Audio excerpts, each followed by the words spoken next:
Tu vis en Belgique, tu as entre 18 et 54 ans, ou tu as plus de 55 ans, mais avec moins de 30 ans de carrière.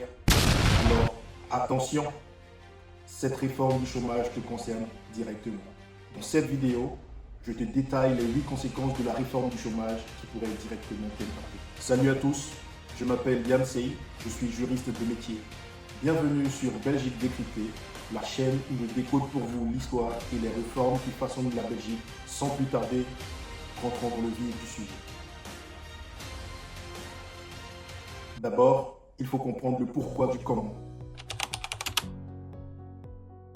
Il faut savoir qu'entre 2019 et 2023, les amis, le budget fédéral pour le chômage était d'une moyenne d'environ 3,8 milliards d'euros, avec un pic de près de 10 milliards d'euros qui avait été atteint en 2020, vous vous douterez, à cause de la Covid-19. Le gouvernement estime qu'une grande partie de ces montants n'incite pas réellement à un retour à l'emploi.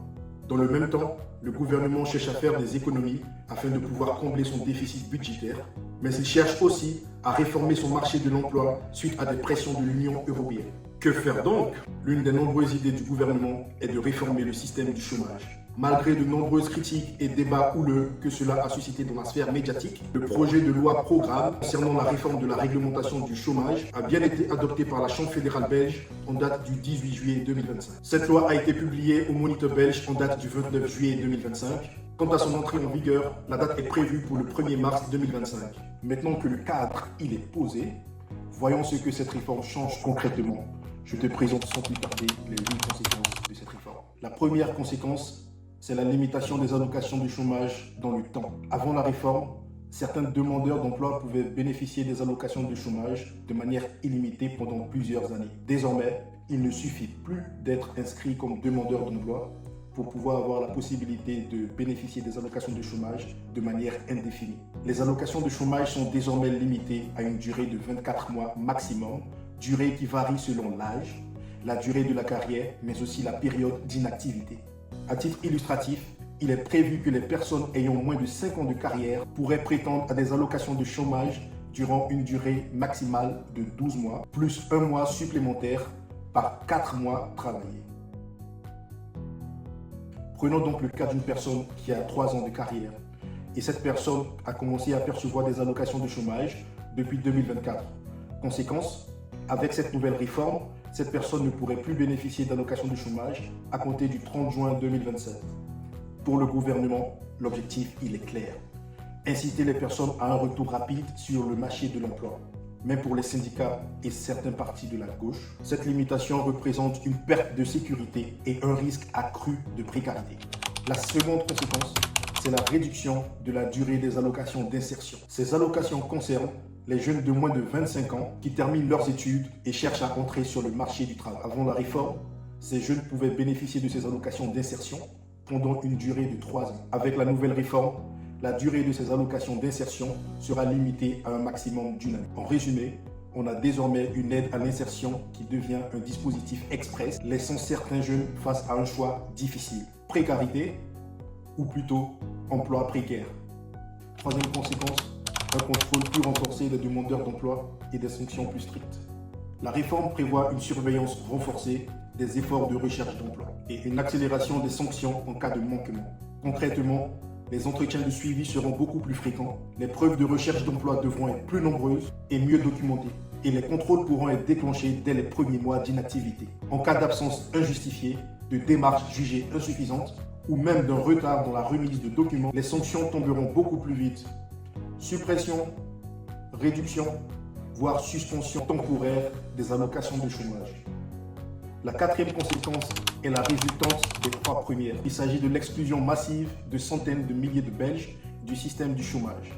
Avec la limitation dans le temps, plusieurs demandeurs d'emploi vont tout simplement sortir du système. Ces exclusions se feront par vagues. Il y aura environ 25 000 chômeurs qui sortiront du système du chômage dès le 1er janvier 2026, puis environ 42 000 dès le 1er mars 2026, et ainsi de suite. Au total, on estime à pas moins de 120 000 le nombre de personnes qui seront exclues du chômage d'ici la fin de l'année 2026. Ce chiffre pourrait dépasser 200 000 d'ici la fin de l'année 2027. Et comme toutes ces personnes ne pourront pas toutes être aidées par les CPAS, une grande partie d'entre elles risquent de se retrouver sans revenus, sans statut et sans filet social. Parmi ces personnes, on compte des parents isolés, des jeunes diplômés et des travailleurs âgés. On passe maintenant à la 5e conséquence, qui est la résultante de la 4e. Vous l'aurez sans doute deviné, il s'agit de l'afflux massif vers les CPAS. Pour votre information, les CPAS constituent très souvent le dernier filet de la sécurité sociale en Belgique. Néanmoins, avec l'exclusion de centaines de milliers de personnes du système du chômage, plusieurs personnes vont s'y tourner. Les syndicats et fédérations du CPAS ont déjà tiré la sonnette d'alarme, dénonçant ainsi une saturation inévitable.